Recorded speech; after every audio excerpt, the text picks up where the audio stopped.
ایک میری طرح کا دیندار تھا جو چہرے کا تو نیک تھا، اندر پتہ نہیں کیا کچھ تھا. ایک طوائف گزر رہی تھی، اس نے اس کو تبلیغ کر دی.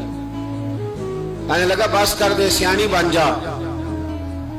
تو کسی دانشور نے لکھا ہے اس نے بڑا سخت جواب دیا. اس عورت نے کہنے لگی بابا میں تو جو ہوں وہ نظر بھی آ رہی ہے، تو بتا جو تو نظر آتا ہے وہ تو ہے کہ نہیں.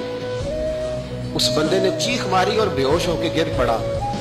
لوگوں نے کہا بابا آج کسی صوفی کا کلام سنا ہے جو بے ہوش ہو گیا. تو اس نے کہا نہیں، آج طوائف کی بات سنی. طوائف تو وہ عجیب بات کر گئی ہے. وہ کہہ گئی ہے میں تو جو ہوں میں نظر آ رہی ہوں، تو بھی تو بتا نا، تو بتا کہ تو دستار امامت پہنتا ہے.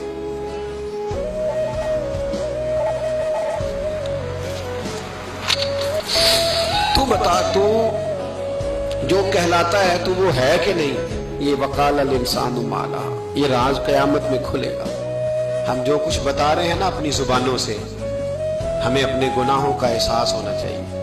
ایسا نہ ہو کہ جب سزا ملے تو پھر اس طرح کی ملے کہ دوبارہ کسی کو کوئی منہ دکھانے کے قابل نہ رہے.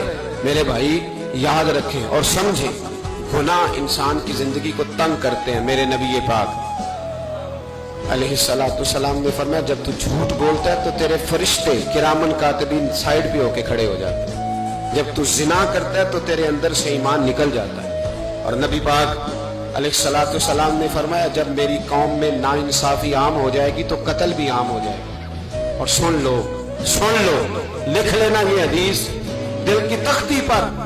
نبی پاک علیہ السلام نے فرمایا جب میری قوم میں بے حیائی اور بدکاری عام ہو جائے گی تو دو سزائیں اللہ دے گا. ایک تو جوان موتیں آئیں گی، جوان بچے کچھ بھی نہیں دیکھا چلے گا.